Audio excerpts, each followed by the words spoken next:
পুরো প্রশাসন যিনি নিয়ন্ত্রণ করতেন তার বিরুদ্ধে অভিযোগের আঙুল তুলবে সেই সাধ্যকার। ক্ষমতা ছাড়ার পর এবার সেই স্বরাষ্ট্রমন্ত্রী আসাদুজ্জামান খান কামালের বিরুদ্ধে উঠল কারি কারি টাকার দুর্নীতি। বান্ডিল বান্ডিল নয়, বস্তায় ভরে টাকা যেত সাবেক এই মন্ত্রীর ফার্মগেটের বাসায়। নিয়োগ, চাঁদাবাজি, টেন্ডার বাণিজ্য আর মাদক কারবার থেকে উঠত এত এত টাকা। এমন খবরে টনক নড়েছে দুর্নীতি দমন কমিশনের। শিগগিরই মাঠে নামার ঘোষণাও দিয়েছে সংস্থাটি। বিস্তারিত মাইদুর রহমান রুবেলের রিপোর্টে। পুলিশ যাকে অভিভাবক হিসেবে জানে সেই পুলিশের নিয়োগে মোটা অঙ্কের টাকা দিতে হতো খোদ সাবেক স্বরাষ্ট্রমন্ত্রী আসাদুজ্জামান খান কামালকে। শুধু তাই নয়, বদলির জন্য দিতে হতো বস্তা ভর্তি টাকা। তাতেও থেমে থাকেনি কামাল।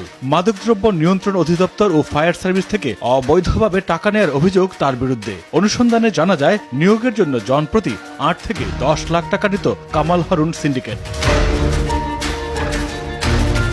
নিয়োগ বাণিজ্য পরিচালনায় তৎকালীন অতিরিক্ত সচিব ডক্টর হারুনুর রশিদ বিশ্বাসের নেতৃত্বে সিন্ডিকেট গড়ে তোলেন সাবেক স্বরাষ্ট্রমন্ত্রী। সিন্ডিকেটে ছিলেন সচিব ধনঞ্জয় কুমার দাস, এপিএস মনির হোসেন, পিয়ারু শরীফ মাহমুদ অপু, প্রশাসনিক কর্মকর্তা মোল্লা ইব্রাহিম হোসেন। হাজার হাজার কোটি টাকা হাতিয়ে নেওয়ার অভিযোগ কামাল হারুন সিন্ডিকেটের বিরুদ্ধে। হারুন অবসরে গেলেও এই মন্ত্রণালয়ের সব ঘুষ দুর্নীতি নিয়ন্ত্রণ করতেন তিনি। ঝুঁকি এড়াতে টাকা পাঠানো হয় দেশের বাইরে। অভিযোগ রয়েছে, জেলার পুলিশ সুপার নিয়োগে সর্বনিম্ন ৮০ লাখ থেকে ২ কোটি টাকা পর্যন্ত নিত এই চক্র।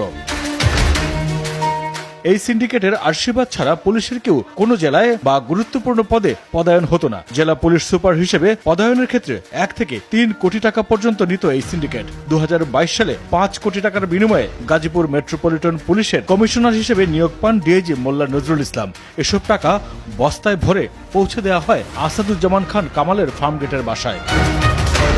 এনজিওর নো অবজেকশন সার্টিফিকেট বা এনওসি দিতে ৮০ থেকে ১ কোটি টাকা দিতে হতো আসাদুজ্জামান খান কামালের দরবারে। ১৮ সালের নির্বাচনের আগে উত্তরের একটি উন্নয়ন সংস্থার এনওসি নিতে মন্ত্রীকে দিতে হয় ৮৫ লাখ টাকা।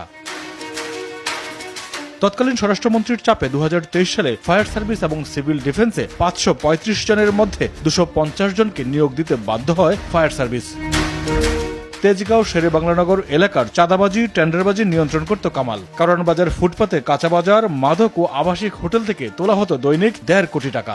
মন্ত্রীর এপিএস মনির সহ আরো ২ জন এই টাকা তুলত বলে খবর পাওয়া গেছে।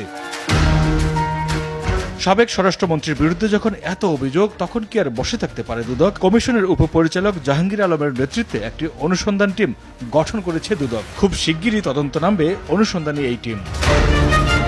মাইদুর রহমান রুবেল, RTV, ঢাকা।